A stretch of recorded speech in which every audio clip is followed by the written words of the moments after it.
Good, let's get this started. First off, I wanted to say thank you all for coming, because it's been a long 3 days packed with a lot of good talks on all of this, so you must be a bit tired, so thank you. And because I like you all and I'm a nice person, I figured we should probably finish with an easy talk on easy topics. So we're going to be talking about deep learning and functional programming, because that's lightweight and a nice way to finish. So, hello, my name is Mathias Brandewinder. You can find me on Twitter as @Brandewinder. My two big interests professionally would be on one side functional programming, specifically F#, and on the other side numeric code, anything which has to do with computation, and specifically machine learning. You might also have picked up a bit of an accent, so I do live in San Francisco, therefore I have a very heavy Californian accent. And the reason I mentioned this is, like, obviously the accent is French, and the reason I mentioned this is because if at some point you have questions, I speak too fast, please interrupt me. I will try my best to clarify. And if I don't have time for that, I will reserve the right to say, this is a great question, but I will take it later. With that out of the way, let's get into the topic. And so I'll start with a bit of context. The reason I wanted to give this talk starts with two statements, which I don't think are controversial. The first statement is that deep learning is a very hot topic right now. So there were a bunch of talks on the topic during the conference. Deep learning is all the rage. It's promising to solve all the problems, like drive your cars, steal your jobs, all that stuff. So deep learning is big. And the second statement is going to be that deep learning is big, but deep learning and .NET is not a very hot topic. So most people who talk about deep learning will use libraries in Python, use libraries in other ecosystems. And so this is making me a bit sad, because I work primarily with .NET, with F#, and so I want to have fun with deep learning too. And so for a long time, I couldn't really do this because there was really nothing on .NET. And then a couple of months back, Microsoft did a nice thing for me, and they released a library called the CNTK, which is a deep learning library, and specifically they released an API for .NET for CNTK. So this made me happy, because suddenly I could do functional programming with F# and I could do deep learning. So that was good. So what I'm going to talk about today is I'm going to present what I have been doing with the CNTK and F#, try to give you a sense for what this is about and why you might care. The plan is going to follow three parts. The first one is, like, this is a software engineering conference, so I'm assuming that nobody in the room is an expert in deep learning. So starting with a bit of a shallow introduction to deep learning might be a good idea. So I'm going to do that. And my goal here will be to give you a sense for what is deep learning, how does this work. I'm not going to go necessarily very deep, but what I want is, like, to give you an intuition for why the idea might even work. Once we get this out of the way, I'm going to move into CNTK specifically and show you how CNTK matches with what I showed you before, what are the fundamental building blocks, and what you should know about the library. And then if you take CNTK and the .NET API out of the box, the building blocks are kind of raw. So since then, I have been working in trying to make this more pleasant to use from the F# side. So I'm going to show you a bit, like, what I have been doing to try to make it more pleasant to work with CNTK, and specifically how to compose models in a way which is what I wanted to do. So let's start with the shallow introduction to deep learning. And like every story or every talk needs to start somewhere, so I figured I would start someplace which has really very little to do with deep learning, and I will start with Donkey Kong, because why not? And the reason I want to start with Donkey Kong is not particularly the game, but like it's an old game, and in the old days, people used something which was called 8-bit display. So what I care about is, like, I want to look at a question like, how would I go about printing numbers like this, which are rendered in 8-bit style? So when I talk about 8-bit style, I talk about something like this. I talk about rendering numbers on screen using grids of 8 by 8 pixels, and if I want to print out a 0, I would take the grid of 8 by 8, and I would activate some pixels, keep the others dark, and I can render a 0, I can render a 1, a 2, and so on and so forth. And the starting question I want to look at is, like, if I wanted to print out these things on screen, is like, how would I go about this? One way I could think about it is like really each of the pixels behaves more or less like a lamp or like a bulb. And so what I want is I want a system where like when it's on, the light goes on, the pixel is alive, and when I put the switch off, the light is off. And so in that frame is like a very naive way to create a system like that would be something like this, where I'm going first to represent something which I'm going to call an activation. So when I press the button on the switch and put it on and off, what I'm really doing is I'm sending current or power into my system. And like if I have not enough power, the output is 0, like I'm not getting anything out. And once the click or the switch is on, at that point is like I'm passing a threshold where I have enough power, and my output is switching to 1, and the thing will be alive. So using that notation, I could represent, or I could create a system which I will represent this way. I have a button here. When I press that button, I want a 1 to show up, current comes in. And when the current comes in, is like I'm going to put a cable which is going to go to each of the 64 pixels of my image. Not correct. I'm going to put a cable going to every bulb or every pixel I want to see light up when I press the button. So if I take these 3 pixels here, like 2 of them are dark. So if it's on, if it's off, I don't really care. Nothing should happen. But like 1 bulb in the middle should light up when I press the button. And so for this one, I'm going to plug a cable here. So, and I would do the same for every single pixel which is lit here.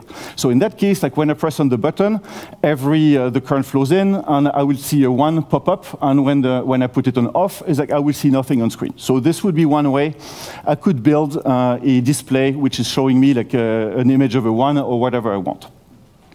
That works. The one thing I don't like about this is like if I want to do a 2, if I want to do a 3, all of this is like the way I have to do the wiring is pretty complicated. I need to decide where I will put the wires. Some things have a wire, some things don't have a wire. This is a bit complicated. So one way I could maybe make this thing a bit more general and a bit more simple would be by using something like a volume controller. Something like you see maybe on a guitar amplifier.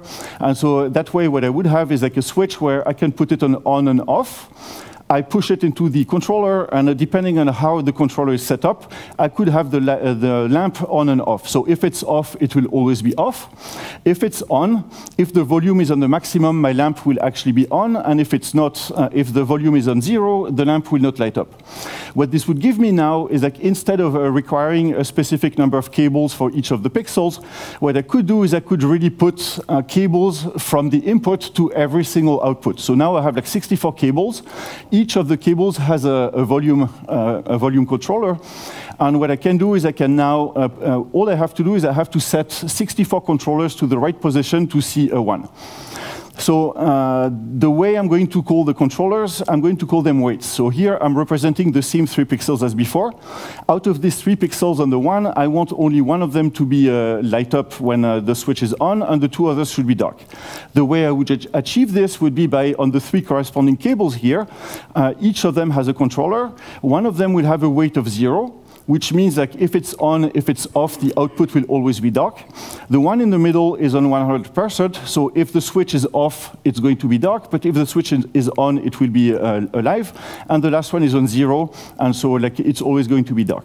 So what I gain here is like instead of having a complicated cabling, like I have like 1 input, 64 outputs, 64 cables, it's very general. All I have to do is to change the controls. What you could, if you laid out all the weights which correspond to all the pixels together, what you would probably observe is something like this. Like each of the ones which are yellow here are my weights, and 100% would be the yellow ones, and they represent the shape of the output I want, and so they behave in a way as a filter. Like it's filtering and showing me out of an input of 1, filter out what I don't want and just keep what I want as an output. It's pretty easy to see how you could extend this idea to represent whatever you want. A 1, a 2, a 3, a smiley. So every time what you would have is like a button going into here. You would have weights, and depending on how you put the weights, you could get any shape you want. So this is good. So now the question you might ask is like, this is great, but like, what does this have to do with machine learning? Is like, why are you talking about Donkey Kong and controllers? So the reason I'm going to go now into that question, and I'm going to take now the machine learning problem. And the machine learning problem is essentially taking the problem, but trying to reverse engineer it. What I had was, I have a button. When I press the button, I want to see a 1. The question I want to look at now is like, if I had an image which was a 1, what I would like is I would like that image to activate the button which is telling me this is a 1. So I want, instead of going from left to right, I want now to go from right to left. And so this is actually not very difficult to do. Like in a similar fashion, with exactly the same system, what I could do is I could still have like 64 cables. Each of the pixels is going to be going back to my activation here, and each of them is going to have weights. The only problem I have is that I need to find weights such that if I give you an image of a 1, I want the 1 to be to get a very strong signal. One way I could do that would be, again, by setting up the weights in a certain way. And so in that particular case, what I could do, for instance, is like I could really note that that pixel is always dark. I don't really care. It's not giving me any information. So the weight should be 0. This weight should be 0. But if I start to increase the weight which is showing up on this pixel, which is on, then what I would get is like when you give me an image of a 1, I would start to get a strong signal popping up on this wire. And so if I wire all the right pixels here, what I would get is like all these cables would carry a lot of signal. I can sum it up, and the sum here would give me a very strong signal. If I have something which is not a 1, I would get a low signal. And if I have an image of a 1, what I want is I want to get a very strong signal out. So this is pretty much how a machine learning model or how a neural network model works. So I could, of course, try to do this by hand and tweak the weights and move the controls up and down and try to see the good output. This would be kind of complicated, and this is what I want the machine to do for me. And so the way a machine learning algorithm will work is along these lines. It's like instead of doing it yourself, you're going to provide it examples. Like this is an image of a 1, and this is the output 1. This is an image of a 2. And what you want is you want to provide the examples to the system, and the system will, by itself, tweak the weights up to the moment, trying to all the time get the correct answer given the example you gave it. So in this case, I would give it an image which is a 1. I compute the output. I see what comes out. And then it's like I will try to move the weights a bit so that the signal I get for a 1 goes up. And ideally, the signal I get for the answer 2, 3, 4 go down. And then I will give it an image of a 2 and a 3, and I keep going and going and going. And if everything is going according to plan and you're lucky, then it's like at some point you will have weights such that the input will give you the output you expect. Now I want to look at a different question, and the question I want to look at is I want to revisit the question of how should the weights look like. So I'm going to take a subset of the problem I was looking at initially, and it's like, let's say that I don't want to recognize every number, I just want to recognize 1s from 2s. So I would probably expect something like this. I have an image. I don't know what the image is. I'm going to create a set of weights or a filter to recognize 1s and a set of filters to recognize 2. I'm going to plug them out and see what the output is. What I would expect is I would expect the weights to look along these lines. So here I have an image of a 1, and here in red I have the weights I actually expect to see if the system properly learned the weights for a 1. The original case I showed was I said like I would expect the weights to completely represent the shape of the 1. This is not completely true, because if you compare the image of a 1 and the image of a 2, I have actually pixels which are lit up in both cases. For instance, if I take like this top pixel here, when I have a 1, that will be active. So this is a pixel which is giving me information about a 1. But when I have a 2, that same pixel is active as well. So what this is really telling me is like if the only information I gave you was that pixel, I could really not make a decision. It could be a 1, it could be a 2, I really don't know. So this is not really helping me deciding between a 1 and a 2. Similarly, if I look at that pixel here, the pixel here is active when it's a 1, it's active when it's a 2. So again, if I show you that pixel, and I told you like this pixel is active, is like you could not really tell me the answer. So what I represented in red is really all the pixels which are specific here to a 1. So these are the pixels where if I have these pixels and none of the others, I know it's a 1, this is a 1, and it's for sure. Conversely, on the 2 here, I have also in red all the pixels which are representative of a 2, and I remove the ones which are in common with a 1 and a 2. You could also suggest something else, which is if I wanted to recognize a 1 and a 2, I don't really care about all these pixels. I could really, for instance, if you give me an image of a 1, I could note that this pixel here is active only when I have a 1 and is not active when I have a 2. So if I tell you this is active, you know for a fact that it's a 1. I don't need any of the others. This is fine. Similarly for a 2, if I told you like out of the 64 pixels, the only thing you know is like this pixel is on, you would know for a fact that this image is a 2. You don't need anything else. So this is true. This would be nice because now instead of using 64 input, I just need 1 and I'm done. The major flaw here or the major problem is like if there is anything flaky in your system, maybe the pixel is not working right, maybe your cable is, has some noise, then is like if that single pixel is off or has a problem, is like the answer will be completely wrong. So you would get a system which is maybe lighter, but which is extremely sensitive to small errors. Which is why like what you would really want out of the system is like something which learns all these weights, because maybe one of them is going to be noisy, maybe 2 of them, but it's highly unlikely that all of them are noisy together. So I would want a system which learns that shape with all these pixels or all these weights active. That would give me a robust answer given different images. So far, is like what I presented was pretty simple. It's like bulbs and cables, but really like this is the canonical simplest model you could do in machine learning. It actually has a name, and it's called the perceptron or logistic regression, depending on where you come from.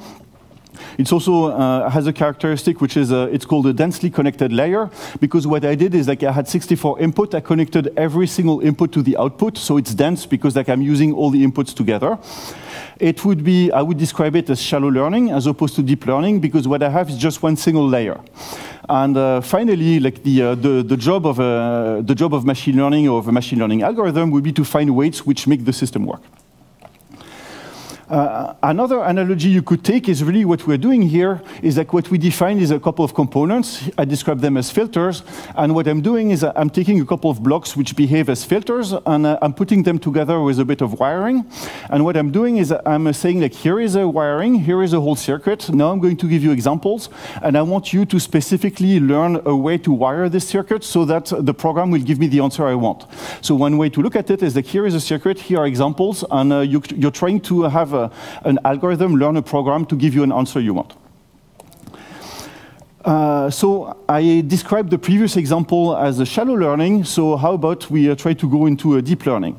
So to do that, I'm going to start with a small comment here, which is so far what I did was I tried to recognize the shape of a 2 as a big block, like this is a 2, this is not a 2. There is another way I could approach the problem, which is saying like, okay, how about instead of looking at 64 pixels together, how about breaking the image into a block of 4 and a block of 4, like 4 blocks with the small pieces of the image of a 2. If I did this, I could now start to build a circuit which looks a bit different. Like I could build something like this. So here I broke my 2 into 4 parts, and I could take my image and I could put like 4 filters, which are each of them are trying to recognize a small piece of the image. Like this one would be trying to recognize the upper left part, this one would be the upper right part, the lower left and lower right. And so what I would have is like this one would be trying to essentially answer, do I find this shape in this part of the picture? This one would be looking at this part of the picture and answering the question, do I find this? Do I find this here? And do I find this here? So now instead of like 1 filter, I have like 4 filters, and each of them is going to give me an answer, which is like, yes, I found this or I didn't find this. I find this or I didn't find this, and so on and so forth. So I'm asking, I have 4 features or I have 4 shapes. Did you find these 4 shapes in the picture? And now if I find all of these, this is going to give me something like a strong signal, strong signal, strong signal, strong signal. I can plug it into the 2, and if I find the 4, I will get something which tells me like, yes, this is probably a 2. Represented maybe in a simpler way, like each of my filters is giving me an answer which is somewhere between 0 and 1, so I find all these things. If I find all these things, I can plug them in further, and this is telling me it's a 2. I could also plug a 1, and now this circuit would tell me I didn't find this, so 0, 0, 0, 0. I'm building like a machine which is giving me like booleans and small shapes, and now I can keep composing these things further to asking the following question. If you find this and this and this and this, is this a 2?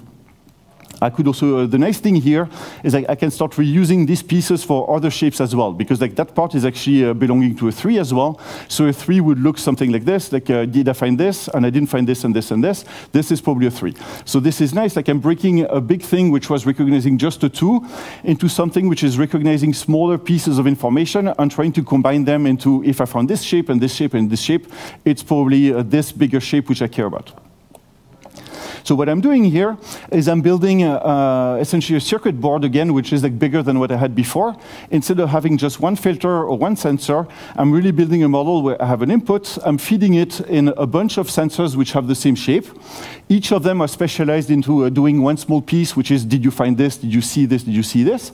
And then each of them are going to feed further. So at the next level, I'm going to put more sensors, and the output of the first layer is going to feed into the second layer, and then I can again compose these, and I can keep going and going and going. So what I'm doing is I'm detecting small things and trying to aggregate them into bigger things, and bigger things up to the answer I want, which I could represent this way. So this is what people call layers in deep learning or in neural networks. What I have here is that essentially I'm architecting a model as a layer of components of a certain type. Here I would have like maybe 6 components of a certain type. Each of them is going to be wired to a second layer, which is going to have like 5, 7, 250, it doesn't really matter, but like a bunch of components of the same shape and so on and so forth up to the answer I want. So this is how deep learning models typically look. So recap is like a model or a deep learning model is going to be composed of layers. Each layer, you can see them as a block or a bunch of filters or a bunch of sensors which perform a certain operation, which are dedicated to recognizing a certain pattern in the data. And like the layers feed into each other up to the answer you want. And the way you will train them is that you start by setting up an architecture with layers, and then you give it a lot of examples and let it tweak the weights up to the moment where the model is actually doing what you want. If everything worked fine. So this is the end of the shallow introduction to deep learning. Now is like, let's look a bit at how this connects to a CNTK. So first, like, what is CNTK? So CNTK is like one of these magical, beautiful acronyms from Microsoft. CNTK stands for Microsoft Cognitive Toolkit. I'm going to immediately mention the last point here. Like, if you know of a library called TensorFlow, like it's pretty much equivalent to TensorFlow. It does the same things, like minor differences, but this is pretty much the same, except that the name is pretty awful.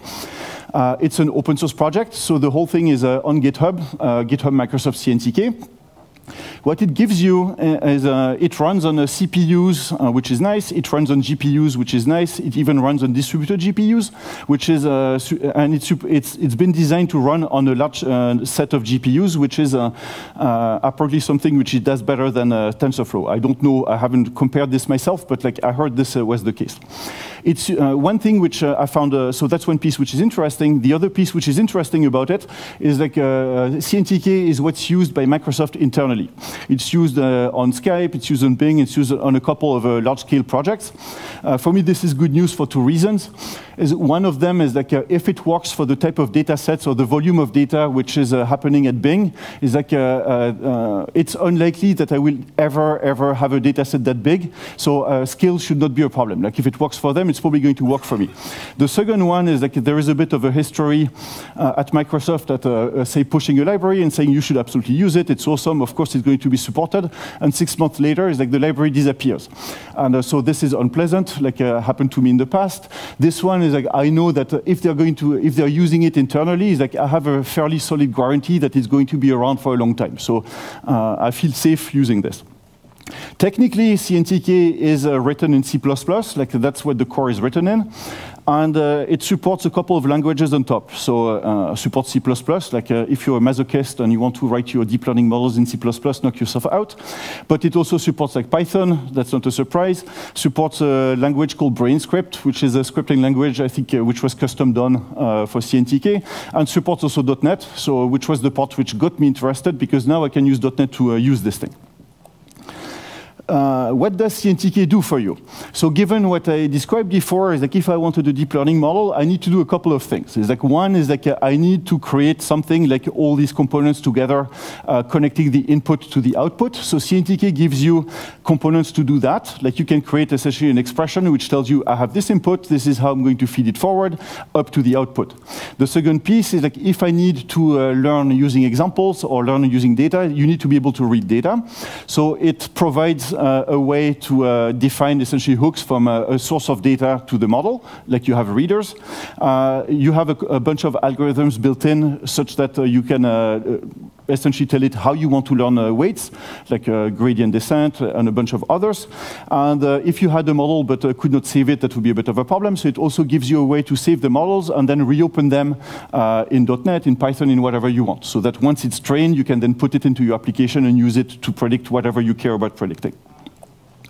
The core components in the library are these. So at the very bottom, you have a type which is called an ND shape, which is what people call also a tensor. I'm going to talk a bit more about this in a second. It has a notion of a function. So a function is like this expression which defines how the input goes into the output. So you can create functions. It has like three other components which are called like an input variable, a parameter, and a constant. Also going to explain a bit more what this is about. And then you have a class called a trainer. So a trainer is the thing where you give it a function, you give it data, and it's going to train it or like try to learn the weights. And it has finally another thing, which is readers, and specifically midi-batch readers. So what is commonly done in machine learning is that you end up easily having very large data sets. So you cannot read like terabytes of data in memory. So what people do is that they read by batch. Like you take maybe 1,000 records, you pass them to the model to learn, and then you read another 1,000 and another 1,000. So mini-batch readers also built in, so you can just read by batch in a way which is efficient. So I mentioned the word ND shape or tensor. So you might ask, is like, what the hell is a tensor? If you go to Wikipedia and look at tensors, you're probably going to find like very scary mathematics. So initially I was a bit scared myself by it. And then at some point it dawned on me that a tensor in that case was very simple. What a tensor is an n-dimensional array. Which is also why it's called ND shape. It's an n-dimensional shape. The reason this is useful is one is like if everything in the model is going to be a tensor, the input and the output are going to be tensors. It's easy to compose models together because like everything is in the same shape. The second reason it's nice is that you can actually model a lot of things with tensors. Like if I looked at an image, like a black and white image is going to be a grid. And that grid would be a 2D tensor. It's like it's going to be like maybe 8 by 8. That's an 8 by 8, which is a two-dimensional tensor. If I had an image which was in color, I probably have like 3 colors, like red, green, and blue. That would be a 3D tensor. I would have like 8 by 8, and I would have like a third dimension, which would be 3, which would be one of them would be red, one of them would be green, one of them would be blue. If I had a movie in color, I would have probably a 4D tensor, where I would have like my images with the colors, and like the frames would be the fourth dimension, like a sequence of tensors. And I'm sure you could find an example for 5D tensors, but I couldn't think of one, so I will let you maybe find if you can find one yourself. So how does this plug in? So the way this would plug in is if I take back my example where I'm trying to recognize like one number, for instance, my model here would be my input is going to be an image which is 8 by 8. That would be an input variable, which would be a 2D tensor, and the 2D tensor would be something which has dimension 8 by 8. The weights would be also same shape as the image, so it would be a 2D tensor 8 by 8. And my output, if it was 0 or 1, like if I try to recognize a 1 from a 2, I would have a 1D tensor, which is a single value, which would be like, is it a 1 would be it's a 1, and a 0 would be it's a 2, something like this.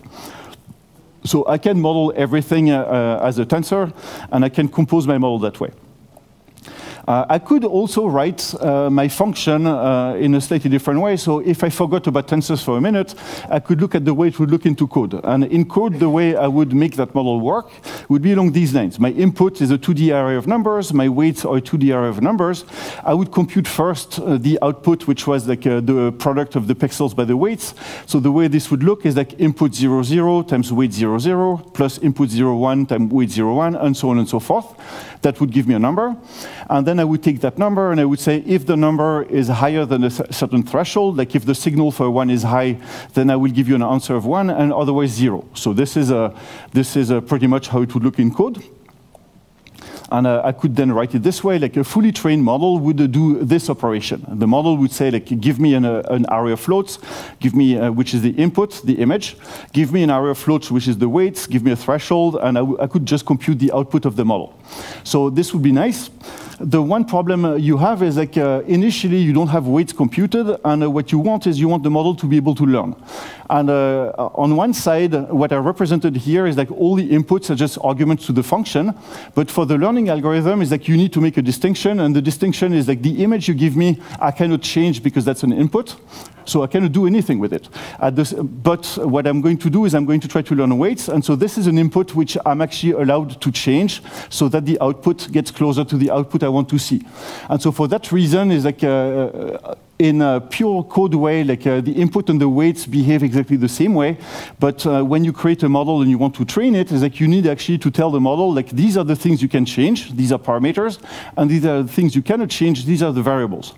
So this is where like this is why I mentioned you have this notion of input variable and this notion of parameters. So whenever you create a function, you're going to have to create an expression which is going to take tensors, but you have to tell it that some tensors are inputs, input variables, and some tensors are parameters. These are the things you can tweak. So now, after like talking about tensors and CNTK, I think it's maybe a good time to go into code. So I'm going to show you how the model I described would actually look. So I'm going to just build it up and show you like how that translates in practice. So the model I wanted to build was a model which is taking images and recognizing is this a 1 or is this a 2. And initially I described it as a model where I would have an input and I would use like 2 different filters from the 1 and the 2. What I'm going to do here is I'm going to make my life a bit simpler, and so I'm going to collapse the 2 filters into 1 by using a small trick. So what I did here is I took the filter I had for 1, which is in yellow here, and the filter for 2, and I put them into 1 filter here. And instead of having like numbers which are 0 or like high, what I'm going to do is I'm going to use like weights which could be positive or negative. So the way this is going to work out is like suppose I have like positive numbers here. This is going to activate and give me a strong signal positively if I have a 1. If the image matches very well with a 2, I'm going to have negative weights here, so I'm going to get a very negative output, which is going to tell me that this is probably a 2. And for everything else, I'm going to get an answer which is at 0, which is essentially I do not know if this image is a 1 or a 2. So that way I can collapse everything into 1 filter instead of 2. So now I'm going to quit my slides for a bit, and I'm going to go back. I'm going to go to code. So let's, it's big enough for everybody in the back. So let's look at how the model I described to you would look in code. So first is like when I started working with the CNTK.NET API, is like my goal was as an F# person and as a machine learning person, I really want this to work in a scripting environment, and my favorite environment would be VS Code at that point. So I really want to have something where I can create my model and run them in VS Code. So this is what I attempted to do. So what I'm going to use here is the NuGet package for my library, like CNTK.F#. It's at version 0.1.5. So I'm going to show you that it works. It's also work in progress, so use at your own risk. It's not guaranteed. There is no 24-hour support. But the thing is, like, the thing which is nice is like the only thing you need is like VS Code and the NuGet package, and once you have this, you don't need to install anything else. Like there is nothing magical in my machine. Put the NuGet package down, and you're fine. So first thing I need to do is I want to load my package in memory. So I'm going to do this, like load CNTK.F#. It's fine. I'm going to open it, and I'm also going to open system.io because I will need to read some stuff. So first is like, if I want to learn, I will need a data set. So I created a data set. So I'm going to show you how the data looks like. So this is a deep learning. So it's a big data. I created a massive data set of 64 examples. And the 64 examples here are going, if I'm going to try to learn like ones from twos, I need examples of 1 and example of 2. So what I created here is a file where I have like, so this is a standard text format for CNTK. I have a first thing which is a label. So this is telling me this image is a 1. And then is I have pixels, and so my pixels are like, so they are arranged this way. Like what I did is I replicated literally what I had in the first image. So I have like a 0, 0, 0 everywhere, and I have a couple of ones. So this is like a 1 represented that way, like 0, 0, and I have a 1 here, and so on and so forth. The one thing you might pick up, so I should have like 64 pixels for each of the rows. The one thing you might note is that it's actually not, so it's a bit pointless to have like 64 times the same image. So just for fun is like I introduced a bit of noise. So I created like my 8-bit images, and I created in some places a bit of noise. So here I flipped at random a couple of pixels. So here I have a 1 where it should be a 0. Here I have like all the same, except that there is also a bit of noisy one. So my data set is like 32 images of 1s, which are mostly the same with a bit of noise. And then I have 32 images of 2s, which are also slightly noisy. And because I wanted to make it extra confusing, or because I didn't really think it through, is like the label is 0 here. So the way you would read it is like when the label is 1, the image is a 1. When the label is 0, it's really 2 because it's not a 1, and if it's not a 1, it's a 2. So in hindsight, I should probably have picked my labels a bit better, but this is what I did. So this is what I have. So now is like what I want to learn a model based on this data to recognize 1s from 2s. So first, I will want to specify a model. So my model will have input. So this is like using CNTK. My input is going to be an input variable, and I'm telling it here, like the input variable is going to be 64 pixels, and the data type is going to be float. My weights are also going to be 64, so there are like there is a 1 here. I'm not going to talk about exactly why. Like these are technical details. Essentially, what I'm saying here is like I want you to learn 64 weights. It's still going to be a float, and now this is not a variable. This is a parameter because this is something you're trying to learn. And what I can do, I'm also going to create a constant. And now is like I can specify my model here. And so my model is going to be simply like weights, input, multiply this. So this is weights times input. And I'm going to then add the constant. And I'm going to use something called a sigmoid. It's like not hugely important. So I'm computing the product. I'm doing a small transformation out of it. Detail is not very important here. And so this is giving me like a model. Which is a function. So this is specifying, take the input, take the weights, this is how you compute the output. I'm using here a couple of things from the library. So out of the box, I have like CNTK libdot. And what the library gives you is like a bunch of operations which allow you to compose expressions. So you have all the standard mathematical operations, like I have absolute value, I have cosine, I have argmax, min. So pretty much whatever you want to compose together tensors is here. The thing which is really nice about this is like these functions have been written in a way like you can write the expression once, you can run it on your CPU that will work, you can run it on the GPU that will work as well. So it's like you write the model once, write the expression, and you can run it on whatever you want. The second piece I want to mention is, so this is creating what I described as a function. So now if I take model dot, and model dot, like so the function I created, I can inspect it and ask questions about it. So a function is, I said that it would have like inputs, parameters, and all these things. So I can look at things like parameters. So I can inspect the model and tell it like, give me all the parameters because I want to look at them, give me the inputs because I want to look at them. So once the expression is created, you can inspect it and look at what is happening in the expression. Good, so I have now how the input is connected to the output. The other thing I need is like to tell the model this is what you suppose what the correct answer should be. So I'm creating like a label, which is a variable, which is going to be a shape of 1. Like I just have one value, which is either 0 or 1. Now comes the part, so far it's not too bad. Now comes the part where I describe as this is nasty. So what I mentioned initially was out of the box, the .NET API is not super pleasant to use. So I'm going to show you like how this looks. This is going to be a bit ugly. And my job afterwards is going to show you like how my library is trying to make it a bit nicer. So to set up my model, I need to tell it like this is the output you compute. This is the output you should get. I need to tell the model like what's good, what's bad. So this is the loss function. So here I'm saying like the output of the model is what's predicted, the label is what you should predict, and it's going to be good if the square error of this is small, and it's going to be bad when the error is large. So I'm just telling it like this is good, this is bad. So this is a detail I'm going to skip.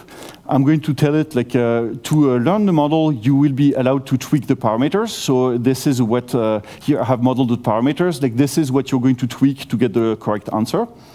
I'm going to create a trainer, which is the thing which is going to take a model, the loss function and the parameters, and this thing is now ready to learn something.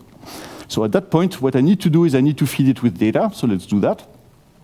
Again, it's a bit nasty, but if you remember what we had in the file, we had two things. We had labels and we had pixels. So here I'm saying you will be reading data. You will be finding something which is pixels, and you're going to find 64 of them. You're going to find something called labels, and you will have one. So let's read that, and then is like set up a mini-batch reader, which is going to look at the file I just showed you, and is going to infinitely go over the file and read data and data and data. So now I have my reader. Now I have a bit more nasty setup. I'm going to set it up on a CPU. I'm going to do that. And now there's a bit more gory setup, because this is what it is. And now I'm finally completely set, and I can start the learning. So I'm going to launch it and tell you what's happening here. So here what I'm saying is that I created a trainer. I created, I have a device. I have arguments. And now it's going to read 1,000 times through the data set. And every time it's going to try to tweak the weights and try to get closer and closer and closer to the answer it's trying to get. And so that's what I'm seeing here on the output, which is happening. So if I go back to the iterations, the 1,000 iterations I had, it's starting initially with a loss value of 0.38. So this is not very good. The answer can be between 0 and 1, and essentially it's telling me like on average you're off by 0.4, which is like pretty much as bad as you can get. Like initially the model is guessing at random.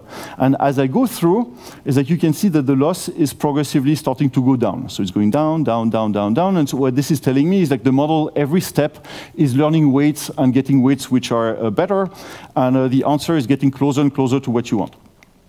So at the end, it's like it's almost 0. So this is looks like the model has learned something useful. And now what I'm going to do is I'm going to just run this code. I'm not going to comment on it, but what I'm going to do is I'm going to inspect what the model learned, and I'm going to extract out the weights and show you how the weights actually look. So let's do that. And I'm at the bleeding edge of technology, so I use like WinForms, because WinForms is the future. And so here what I did is like I rendered the weights the model learned on an 8x8 grid. And so what I predicted is like what I should see. So what you see here is like when it's bright yellow, it's like weights which are very high, which are the things I predicted should be predicting a 1. When I have things which are bright blue, these are things which are predicting very negative weights, which are the things which are supposed to be useful for predicting 2s. And when I have things which are neither yellow nor blue, but kind of darkish, like these are things where the model thinks it's not very useful. And like it's not perfect. It's not perfect because I put some noise in my data and all of this, but overall is like this is pretty close to what I predicted we should see. Like what I'm seeing here is like I'm seeing a shape which is like very yellow and orangish here. So I see the shape of the 1 or the weights of the 1 I predicted I should observe. Similarly here on the outside, I see like a set of like blue weights, a set of blue weights, a set of blue weights. And so this is also the outline of the weights I predicted we should see. If the model learned the way I described it, like this is what I would expect to see. And overall on the outside here, I'm seeing a lot of dark weights because like they're not very useful to make predictions. I predicted that this one should be dark because this is neither a 1 or a 2 and it's dark. There are also some things which are not quite right, like this one should be dark or so. So there's not everything is quite exactly 100% as I predicted, but overall I told you like if the model is working that way, this is what you should see. And what I see here is like pretty close. So I will say like I didn't prove that it works the way I described, but like it should be a strong indication that I didn't lie too much, and what happened is actually close to what I described. So we have a model. Now I'm going to go back to my slides for a bit. Yeah, so we built and we learned a model, and what we observed is like I predicted we should see something like this, and what we got is like not exactly this, but pretty close, so I'm happy things behave the way I thought they would. So at that point is like I want to move to. So I mentioned like I found like the the nice thing is that the API works. I can now do things with .NET, so that's a plus. I prefer to have something rather than nothing, but it's not very pleasant. And so what I don't like about the raw API is like it's a very low level. Like it's not pleasant to work because I had to do a lot of wiring by hand. I had to create dictionaries. I had to create this and that. This is a lot of noise for just creating a model. So this is no good. What I would really like is like I would like to do something similar to what I showed at the end of the introduction to deep learning, which is I describe like these models where you have layers where you say, I want this component, this component, this component, put them together. This is what I want. There is a library which is pretty popular on the Python side called Keras, which allows you to do exactly that. Like you can say, like, give me a dense layer, give me this, put them together, and it just works. So this is kind of what I was after. And what I wondered was, can I do something similar using F# on CNTK? So there are like different types of models. Like models can be fairly complex. They can be arbitrary expressions, which means like what you could have is like a model which looks like this, where you could have like multiple inputs. You could have layers which are like branching, forking, merging, all these things. So this is a bit of a complicated model to handle. So I have done some work on this, but this is not finished. But like out of all these models, there is a class of model which is called sequential models, which are pretty simple. And so a sequential model is something like this. Sequential model is a model where you say, here is my input. I have just one input. And transform it with one layer, feed it to another layer, feed it to another layer, and get one output only. So this is also a pretty useful model. Like this is maybe the 80% case. Like for instance, the model I described, image to classification is a very good fit for this. It's like my input is one input, and I want to feed it to the output. So I focused a lot on building sequential models using F# for CNTK. Also, if you come from a F# background, the model I described is like looks probably very familiar.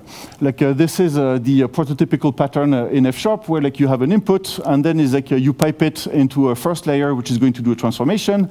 You pipe it into another layer and into another layer up to the moment you have an output. So this is kind of what I was after.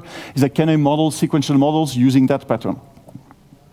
So what I'm going to do now a demo, which is not going to be 8x8 images coming from Donkey Kong, but I'm going to use like a super classic dataset, which you, if you have been to other deep learning talks, you probably have seen it already 3 or 4 times. I'm going to use the NIST dataset, which is a big collection of numbers which were written by humans. For the anecdote, is like this is coming from the post office. Like it's when people send letters, or where they used to send letters, like back in the days, they would write a zip code, which is like 5 numbers, so you can scan them, and so that gave people a very large data set of things written by humans. And my goal will be to take this and recognize like what's the number 0, a 1, up to a 9. So the architecture I'm going to use here is what's called a convolutional network. And so the convolutional network is using 3 blocks. The three blocks or the 3 type of layers of components you have in a convolution is like one is what's called a convolution layer. So what a convolution layer is essentially sensors which are going to look at an image and say like, look at pixels 4x4, scan the whole image and tell me if you found that pattern somewhere in the picture. And so that's one type of a block. The second block you have is an activation block, which is essentially saying, like, depending on how strong the signal is, like, give me a 1, give me a 0, or give me a strong signal or not a strong signal. And you have a third type of block, which is what's called the pooling layer. And the pooling layer is typically used to simplify or aggregate the results. In the end, is like, if I found a certain shape in the picture, I don't really care specifically where it was. I kind of care, like, did you find it in this 3x3 block? If that's the case, that's all I care about. So I can start to reduce the information I have because I don't need to carry around all the information. So this is the type of input we have, and now what I want is take this and predict, ideally get a model which is going to learn to recognize these things properly. So let me show you how that would look. So I'm going to go to the NIST piece. I'm going to reset my session here. I'm still going to load my library because I need it.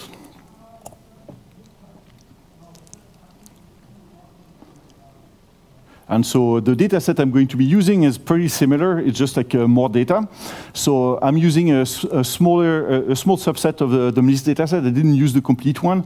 The reason is I don't have a proper GPU on this laptop, and so taking the full thing would be a bit too long. But otherwise, what I have here, I still have labels, which is the thing I'm trying to predict, and I still have features, which are my pixels. The difference with before is like three differences. One of them is like instead of having just like one output, which is 0, 1, I'm trying to recognize 10 numbers. So this is using what's called a one-hot encoding. So my labels have like really 10 numbers, which are a binary. So everything here is a 0 except one of the numbers. So in that case, like a 0 is not active, 1 is a 1. So this is telling me this image was a 1. Here, like this was a 0 because the first bit is active and all the others are 0. This is a 1.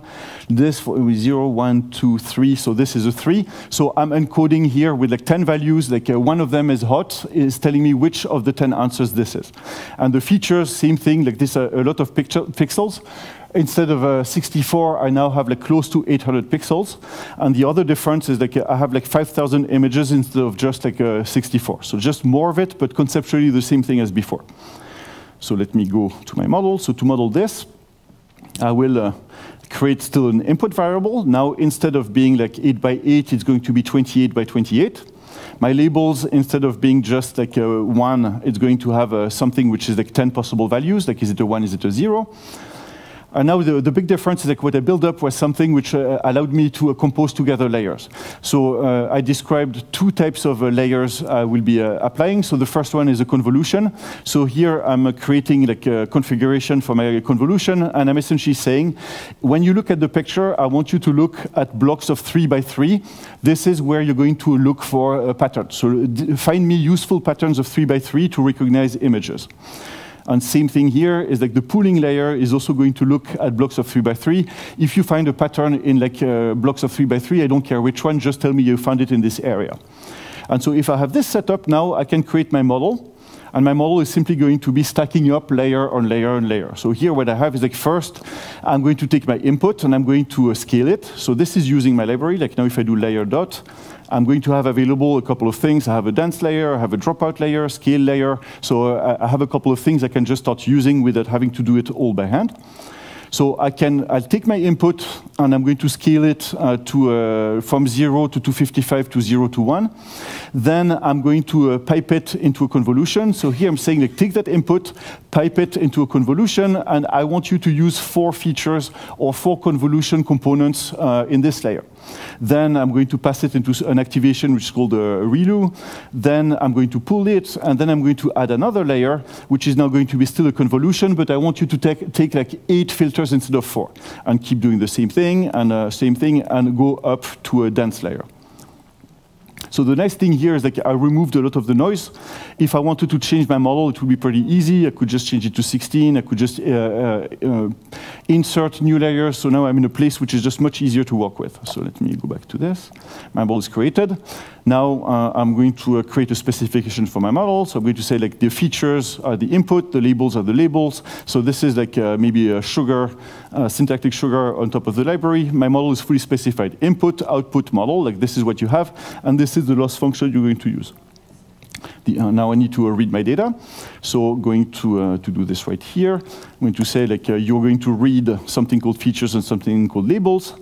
Going to create a configuration here saying like I'm going to read data by mini batches of 64 data. So read the file and grab like 64 images and so on and so forth.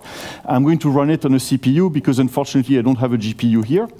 But like if I had one, I could say device descriptor all devices, and this would detect on my machine what I have. And if I had here a GPU, I could plug in something which is not a CPU but a GPU. I just don't have one, so I can't do that. Now, reading the data is going to be, here is the file, here is the features I gave you, labels I gave you, and now I can just go and run. So let's do that. So I'm going to first launch the learning part. So now this is a bit more work because I don't have, my images are much bigger than what I had before. Instead of 64 pixels, I have like close to 800. Instead of 64 images, I have like 5,000. And I'm doing like 50 iterations over the whole data set. So this is taking a bit more work. But if you look at what's happening on the loss function, is that you can see that it started pretty high, and the model is progressively going lower and lower and lower. So now it's learning something which looks like it's actually doing what I want. Like the lower the loss, the better the prediction. So it looks like the model is using something useful, and we have a model. So this is good. Here I'm actually saving it. So let's save that model.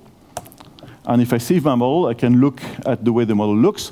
So I'll ask you to squint a bit. Like this is, it's not completely readable, but what you can see is essentially a text file, and that text file is containing the full model I used. So you have a bit of things on the structure. You have like input.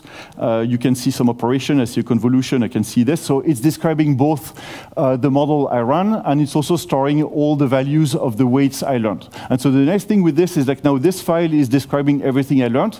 I can reload it in my application from Python, from C#, from F#, from whatever you want, to start to make predictions. So let's look at maybe how this looks.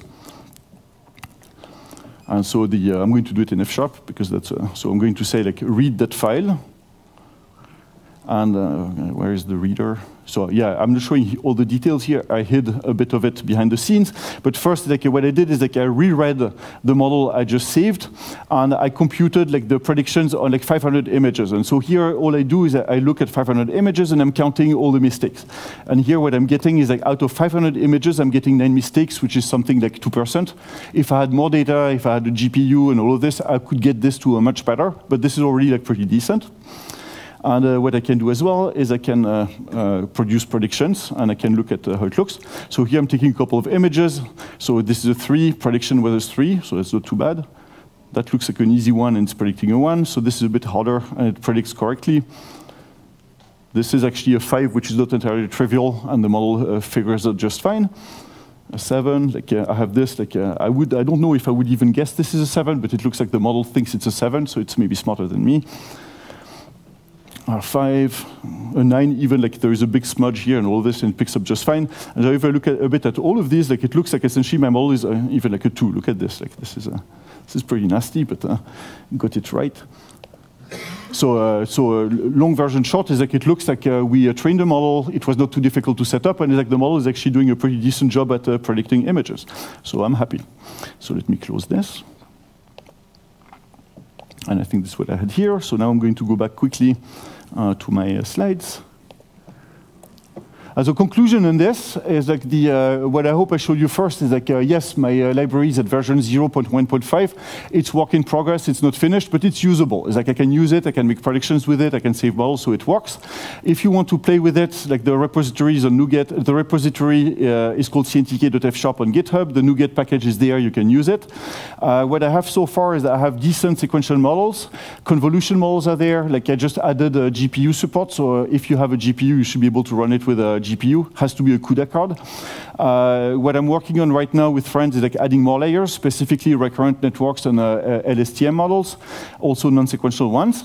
Wanted to give a shout out to Avi Avni, who's been helping me out to build up the library.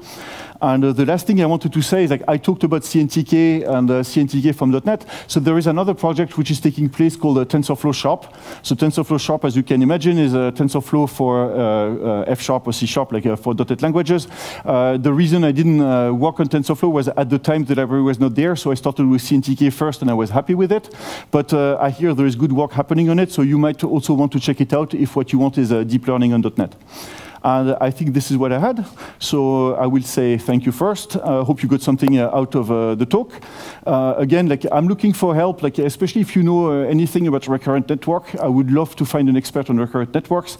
And so if you want to contribute or discuss about this, I'll be happy to talk about it. I'm also easy to find on fsharp.org, the F# Foundation, and its Slack. I'm there all the time. So this is what I had. Thank you so much.